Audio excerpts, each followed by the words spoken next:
What's up, guys? Movie Dino here. And as I'm filming this, we're only a few days out from 2023. So let's reflect back for a couple episodes. Let's reflect back. First off, we're going to talk about my top 5 favorite soundtracks of 2022. Now for this includes movies, TV shows, holiday specials, whatever. It includes everything. So let's just get started. My number 5 is the Minions Rise of Gru.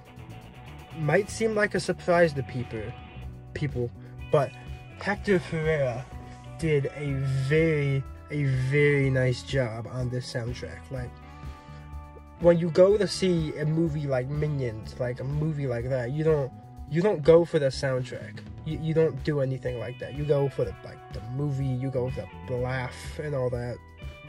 But the soundtrack was one of my favorite parts of the movie. The movie set place in like the 80s, like no, it was more like 60s, I think, like 60s, 70s, 80s, around there. And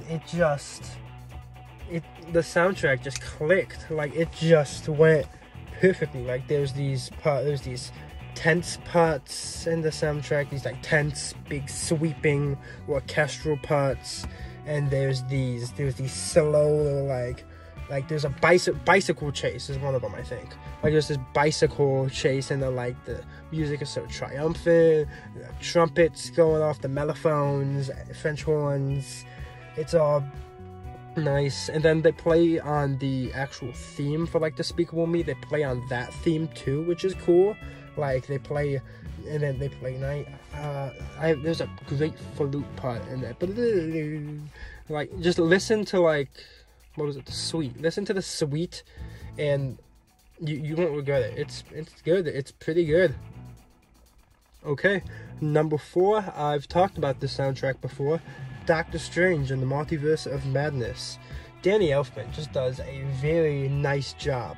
There's sort of like this a theme throughout the whole thing, sort of. It's more tense, suspenseful, all that, but like there's some parts where it just like completely changes, and I love it. Like, I love how at the end, once he gets his third eye, he that little guitar chord, like big guitar riff, and then like the echo with the amplifier. That is great. I love that. The Lethal Symphony part, which I feel like I've talked about before, that's just like, I love how they play on classical music. Like, they play on I'm not even gonna name music because I don't think I know it. It's like Beethoven, Mozart, like something like that. They play on that, which is cool. I think they play in the Hall. No, they might play Hall of the Mountain King. I don't know though. I love how it's like, how it coincides, like they're going back and forth, and you can easily like hear the good, you can hear the bad. Like, I love that. I love how you can, like, if you can dignify like what's happening based on the music, it's very good. It's very good there. Okay, number 3. This is a Halloween special, Werewolf by Night.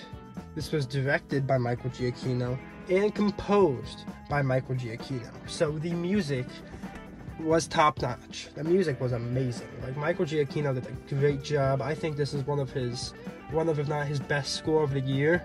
Like, the Batman was okay. I really liked that. Sort of like an honorable mention. It was nice, very big, sweeping, suspenseful.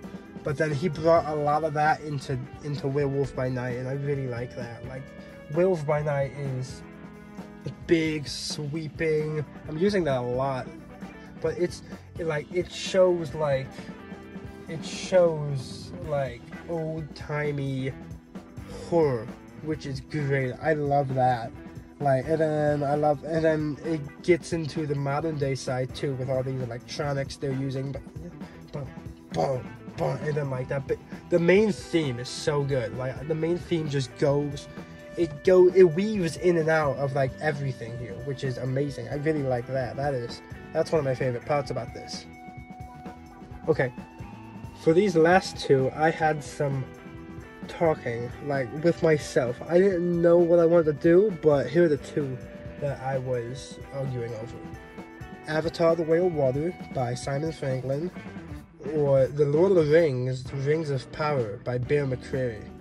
They are both very good scores. Lord of the Rings is more of this medieval feel, I believe. Like, if you've heard Bear McCreary's like other works, like God of War Ragnarok, like anything like God of War, like you know that it's like he loves playing stuff like this, like sort of like bagpipe-ish with violins and stuff. He loves doing this type of stuff, and it succeeds here. But Avatar, Simon Franklin is not the same composer who composed Avatar in 2009. That was James Horner. So James Horner's themes that he put in Avatar make it one of my favorite soundtracks of all time. I love the first Avatar soundtrack, and they bring back almost every single theme that he put up in there, and I love it. Simon Franklin did a really good job with Avatar. Like, all the themes were nice and sweeping. Everything just flowed. It was just nice, and like when I listen to a song like this, then I think of the scene that's happening in this. Like, and when I think of Lord of the Rings, like I think of the scene and all that, it's nice. But when I think of Avatar, every scene I think about is more powerful. It hits more. There's more suspense. There's more tension. There's more emotion. There's more emotion to every single note, every single chord. So Avatar: The Way of Water has to be my number one. Lord of the Rings has to be number two. They're both amazing soundtracks, though. They're great. Oh, and also let me give a couple honorable mentions. The Batman, I already said that. Great soundtrack. I really liked it. Uncharted, it wasn't bad. Book of Boba Fett, I don't know if you can. It started in 2021, so you can say, like, that's why I didn't put it up here. Book of Boba Fett is one of my is a very nice soundtrack. It's very good. Ludwig Göransson does I'm sure I butchered that, but that guy does a very good job at the soundtrack. Pinocchio, Alan Silvestri. Man, I really liked Alan Silvestri's score in this. Like, and I love just the songs too. The songs were nice. Talking about songs, Elvis was very good, but I didn't see much in the composed area. It was more like modern day pop songs. Like, I know some people did covers for some stuff, like pop songs, and then some nice Austin Butler music and stuff.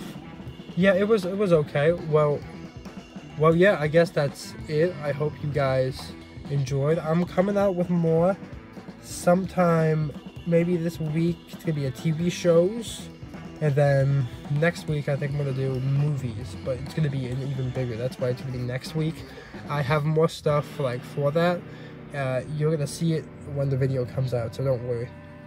Okay, well, Movie Dino over and out.